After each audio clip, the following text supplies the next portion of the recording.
Which volatility indicator told you to move to safety to avoid Volmageddon? The only signal I noticed was M1, M2 going negative the Friday before. It seems to have come out of nowhere. That was one of them. The VIX futures on Friday, February 2nd dipped down to, I believe, 4.27 or something, negative backwardation. So, I mean, if anybody was short vol on February 5th, I don't ever like to tell people, wow, you didn't know what you were doing. But being short vol when the VIX futures are in backwardation is not only super risky from a macro look. Backwardation only happens 16% of the time. It's in contango 84% of the time. So if we're in backwardation, take it as a warning sign, obviously. But it's also, with respect to volatility ETPs, literally a mathematical headwind at that point. The VIX futures are going to have a negative roll yield. And those volatility ETPs, if you're short them, well, now you're actually fighting a mathematical headwind. So the combination of it's just a giant red flag of risk, plus it's a literal mathematical headwind, nobody should have been short vol going into Volpocalypse. Now, a lot of people were. A lot of people like to play the contrarian. Well, what do contrarians get? Many years of good results and then a massive gut kick once every 5 years. That's what happened on Volpocalypse. There were a lot of people who were saying, boy, VIX is high, and this is Friday, February 2nd. This is the perfect time to short vol. Let's fade this VIX spike. And I've said it before, but I'll say it again. I got into a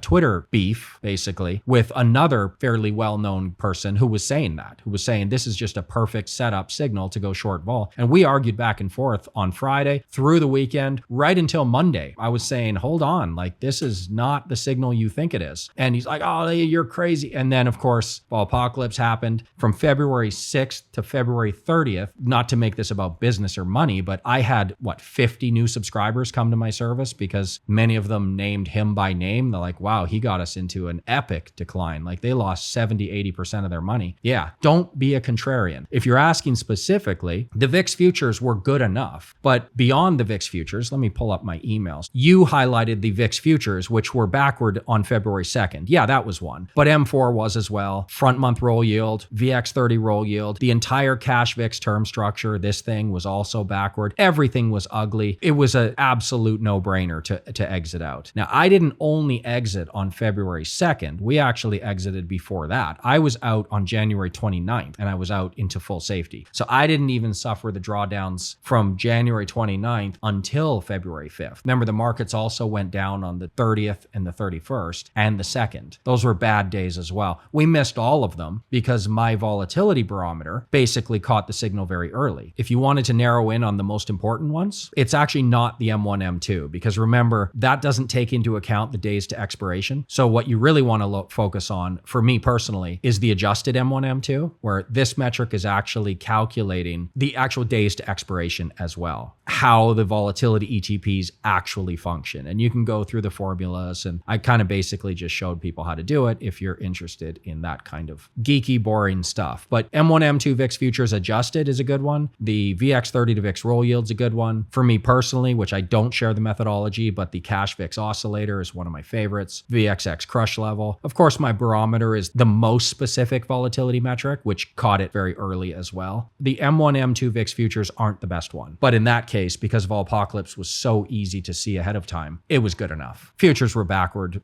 Thursday, basically.